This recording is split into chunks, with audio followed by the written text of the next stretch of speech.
going to do first.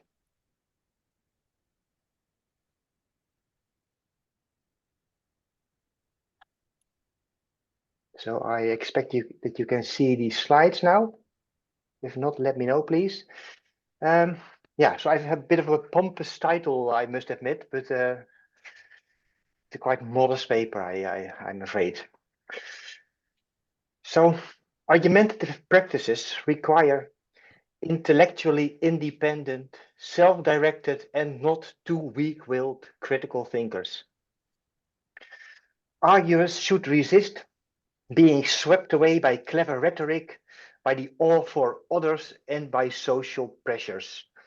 But when unchecked, such independence easily turns into arrogance, deafness, and fanaticism. Argumentation is not solely guided by an ideal of intellectual autonomy. It also demands curiosity, learning, and receptiveness to criticism, to mention some of them. In dialectical approaches to argumentation, the required balance between intellectual autonomy and intellectual interdependence has been specified in terms of the dialogical game rules. Different kinds of dialogue, though, may require different ways of striking the balance. Deliberation or inquiry dialogue need more collaboration, whereas persuasion dialogue, negotiation dialogue, or quarrel need more competitiveness. In persuasion dialogue, participants should be influenced only by epistemic considerations. In negotiation dialogue, they should tolerate some forms of pressure. And in a quarrel, you cannot really protest against bursts of outrage. The question arises whether it's possible to maintain a coherent position when navigating between various types of argumentative dialogue. Consider distrustful and quarreling spouses who suddenly need to make a practical arrangement for picking up the children from school. Are they able to maintain a unified position throughout the entire conversation? Or does the shift from quarrel to deliberation reveal the initial distrust to be a mere charade? How to have a well-integrated position across a series of different types of dialogue. Now I want to go to my next slide, but maybe I need to push some more buttons here. Yeah, okay. I focus on situations where a politician defends a policy during the campaign, but trades it away during coalition talks. So we have coalitions in the Netherlands. Or where board members with principal disagreements feel compelled to compromise to survive a crisis. Conversations with such shifts I call political deal-making. Initially, the participants are concerned with truth and rational merit, but then they turn to barter and horse trading. Is it possible to compromise between positions without compromising one's own position? To illustrate, in the Netherlands, high levels of nitrogen damage animal and plant life. Farming contributes to this problem. Proposals for ecological farming face resistance, and many farmers remain unconvinced by the supporting arguments. However, some farmers' associations recently joined the negotiation table along with government representatives. Failure to reach an agricultural agreement will result in the government making unilateral decisions, not involving farmers. Despite the pressure of this no-deal scenario, no compromise solution has yet been agreed upon. Because government proposals violate farmers' vital interests and are seen as unfair, disrespectful, and invasive of farmers' way of living. Could offering better remuneration for reducing livestock tip the balance for the farmers? Or will their supporters dismiss such an agreement and condemn the representatives for compromising their integrity. I direct my attention to the positions of the participants in conversational games and develop a concept of conversational integrity. In previous work with Erik Krabbe, we discussed that people may have good reasons to shift from persuasion dialogue to negotiation dialogue. What kinds of arguments are intrinsic to negotiation? Some of the pitfalls of negotiation dialogues, and what is required for those who need to justify a negotiated compromise to their supporters or to those who need to ratify it. Now I address whether one can preserve the integrity of one's position when practical concerns interfere with epistemic ambitions. I argue that conversational integrity is possible when one is prepared to trade away what was previously deemed essential in the persuasion dialogue, provided that one's position is sufficiently transparent, stable, inclusive, and authentic. So my account of conversational integrity is inspired both by Walton's New Dialectics, by Mansbridge's idea that negotiation can be a real element of democratic deliberation, and by some ethical studies on integrity and compromise. I will also address some of the criticism that Golden and Casey gave me and Krabbe with regard to our claim that it can be good to shift from persuasion dialogue to negotiation dialogue, although I will leave that mostly implicit. First, I characterize the practice of political deal-making, and second, I examine conversational integrity and how it can be achieved. So that's the plan.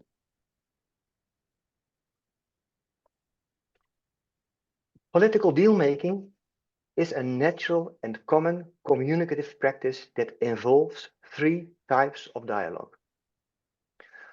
Also, board members, farmers, and lovers may engage in it. To keep things simple, I assume that it involves only two participants.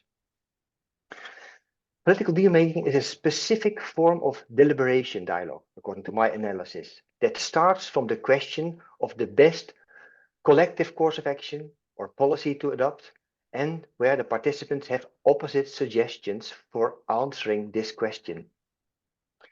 To develop an agreed answer, they first engage in persuasion dialogue, in which each expresses their preferred course of action as a standpoint. Together, they examine whether they can rationally resolve the disagreement by exchanging considerations for and against. If they succeed in reaching such a resolution, they have achieved the objective of the overarching deliberation. If they fail to do so, they shift to a negotiation dialogue, which involves an exchange of offers, aiming at a compromise both can accept for partly practical reasons. A compromise agreement also concludes the overarching deliberation dialogue, so that the latter can be seen as having a disjunctive goal to arrive at a resolution or else compromise. Consider runner and jumper, who serve on the board of a track and field club that is facing bankruptcy.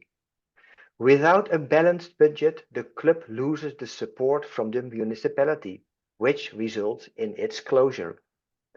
In a first meeting, they make an inventory of their objectives and the financial consequences of their realization. These include the value of offering track athletics, of offering field athletics, and of maintaining low membership fees.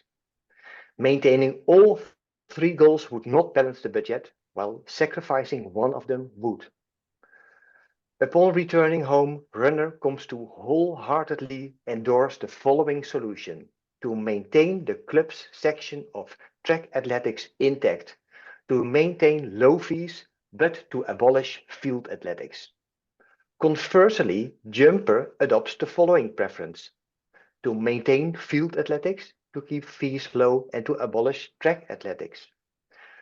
Both parties are in agreement that the closure of the club would be an intolerable outcome. At the next meeting, they present their proposals. Can an agreement be reached that saves the club from closure? So it's assumed that they need an agreement as a board. They hope to reach an ideal consensus resolution that can be wholeheartedly accepted by both, or else at least a tolerable compromise solution that each prefers over the club's closure and over the competitor's proposal. It is prudent to only turn to negotiation after having exhausted the options of persuasion dialogue. In their persuasion dialogue, each presents their solution as having rational merit, while criticizing the others as unacceptable or even intolerable. Persuasion dialogue primarily concerns propositional commitments, even though in our case the standpoints relate to future action commitments by the board.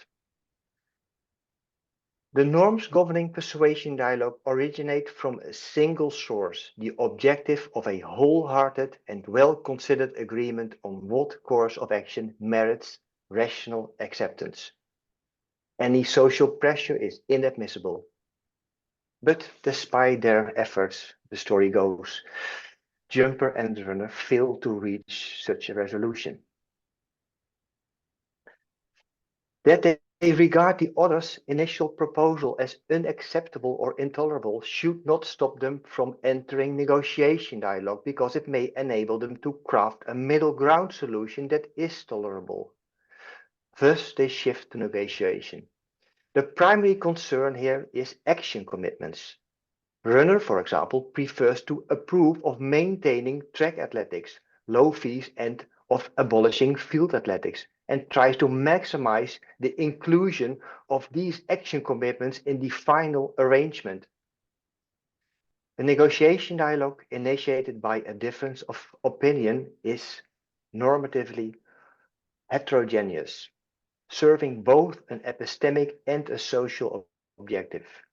Its main goal is to develop a solution that each participant recognizes as the epistemically best option that is also socially feasible.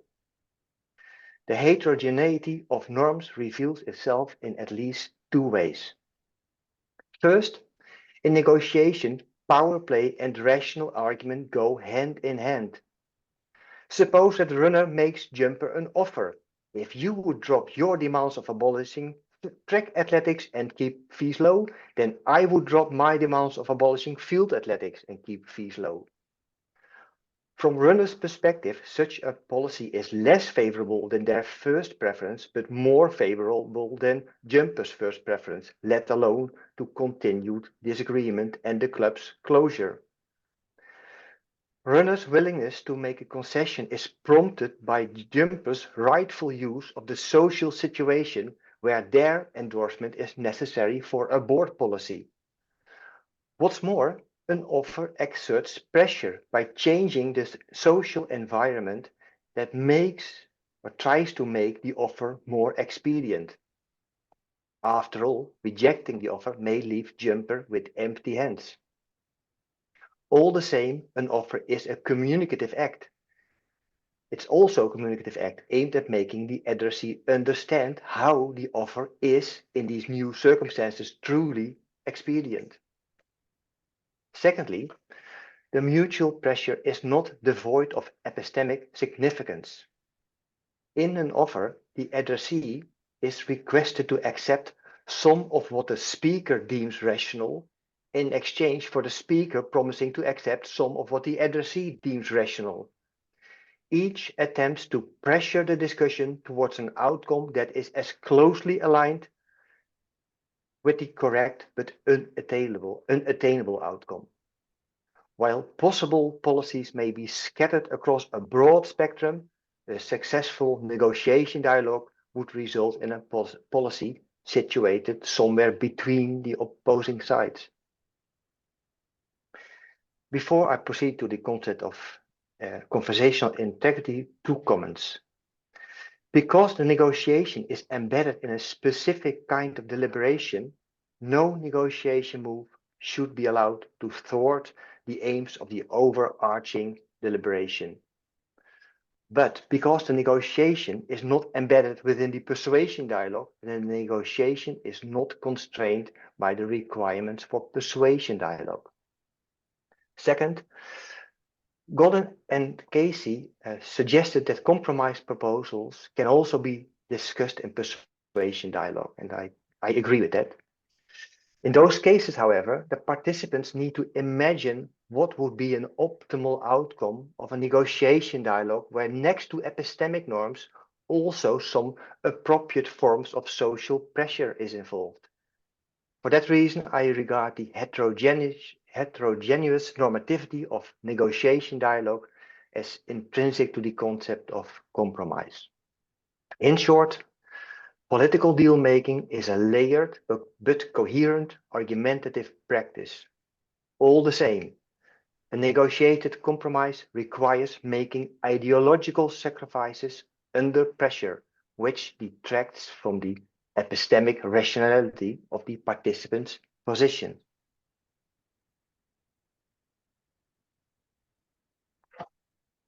So does negotiation infringe too much with one's intellectual autonomy, and does it make one too dependent?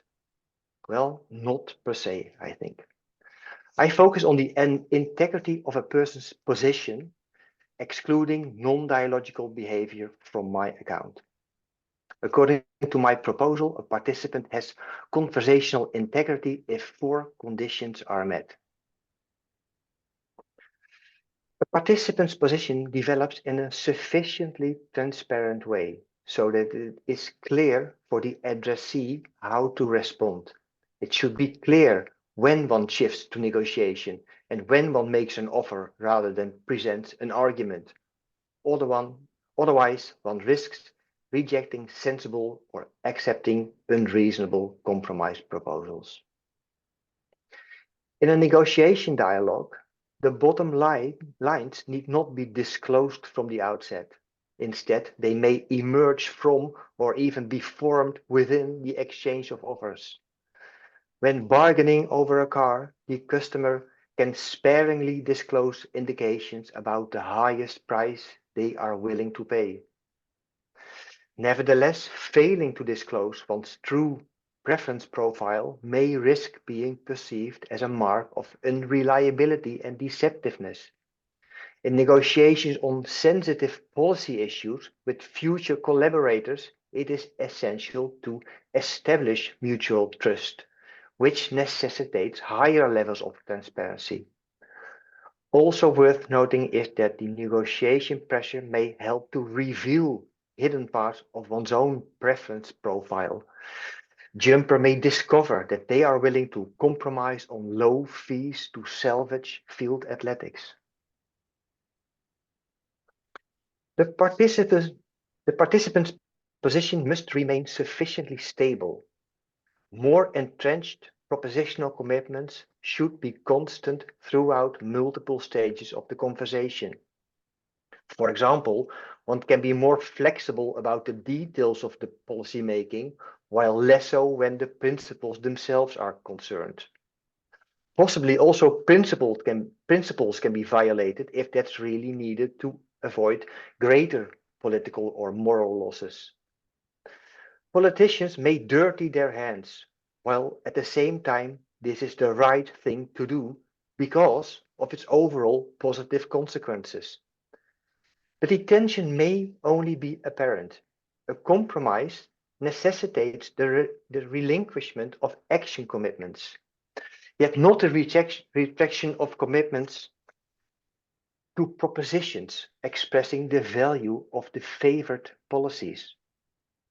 Even if their supporters condemn Jumper for conceding too much to Runner, they could nevertheless acknowledge that Jumper has striven to uphold the same ideals as ever before, and thus deserves to be regarded as a person of integrity by attempting to salvage the club at minimal losses. The participant's position should be inclusive. A position is inclusive when the set of propositional commitments tends to expand and grow rather than diminish and wither. One should seriously consider acknowledging well-argued ideas also when they conflict with one's own commitments.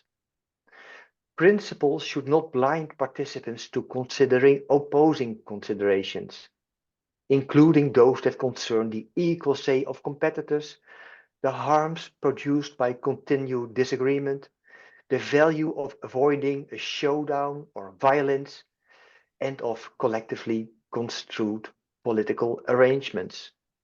One may enhance the inclusivity of one's position during a negotiation dialogue by adhering steadfast to the initial propositions established before the negotiation, while both incorporating new, appropriately hedged propositional commitments during the negotiation and by modifying one's action commitments in a manner that accommodates one interlocutor.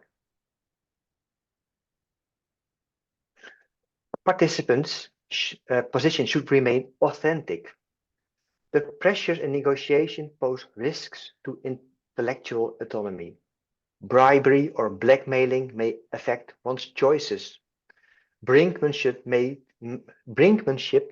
coerce acceptance, and power imbalances can be exploited to push proposals.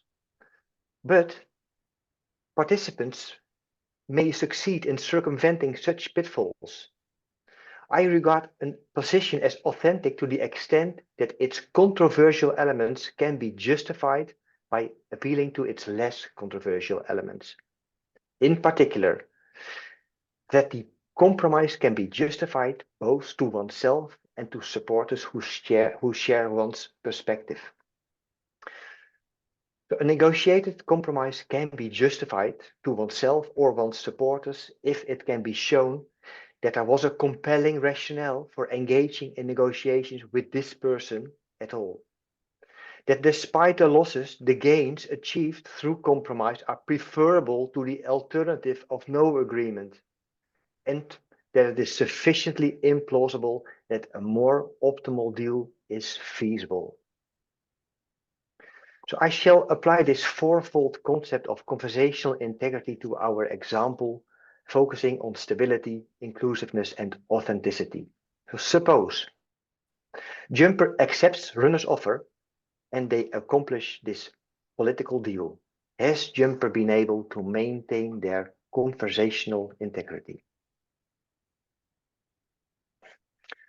So let's assume that at the end of their persuasion dialogue, Jumper's commitment set includes the action commitments coded with A and the propositional commitments coded with P. Outside of negotiation context, they come in pairs. So to prevent the closure of the club is an action commitment, and the propositional commitment associated is the board must prevent the closure of the club, etc.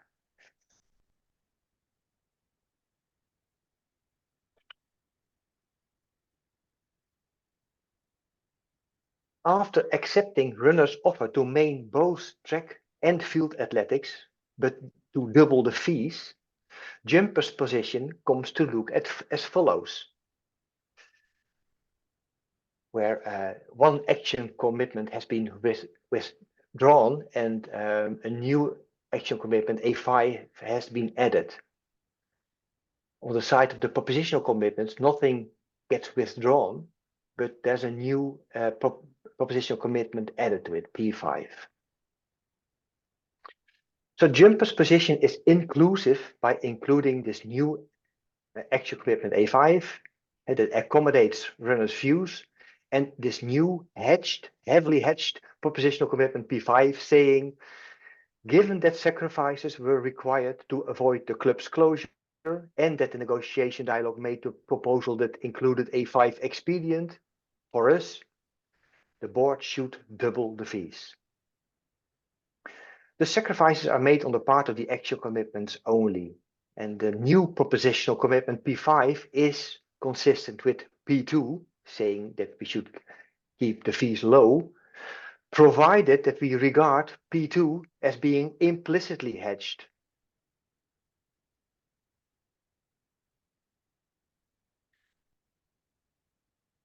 According to my personal judgment, the board should keep fees low.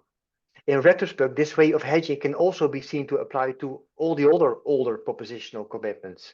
By specifying the propositional commitments in this way, the stability of Jumper's position becomes evident. Jumper's position is authentic if Jumper can account for accepting the compromise by appealing to the necessity of settling for a compromise agreement and to the expediency of the arrangement given the trade-off between gains and losses, especially in light of A1 being more entrenched than A2, and the optimality or expected optimality of the arrangement. So our framework clarifies how participants in political deal-making may be accused of lacking conversational integrity. They may have confounded compromise with resolution, for example, as a tactic to get it accepted by supporters. They may have turned to negotiation without any real need. They may have turned away from negotiation while compromise was needed. They may have traded away too deeply entrenched action commitments without receiving much in return. They may have failed to adequately hedge their propositional commitments. They may have settled too hastily for a suboptimal compromise. And there may be more. Furthermore, but left out of the scope of this paper, they can be accused of engaging in negotiation too aggressively or too softly, or inviting the wrong people to the negotiation table, or failing to invite relevant stakeholders.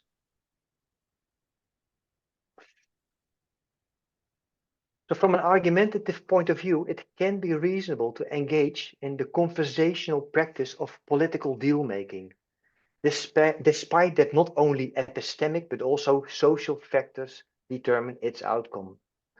By specifying conversational integrity in terms of public commitments incurred in dialogue, the participants have a navigation device with which to monitor their conversational choices.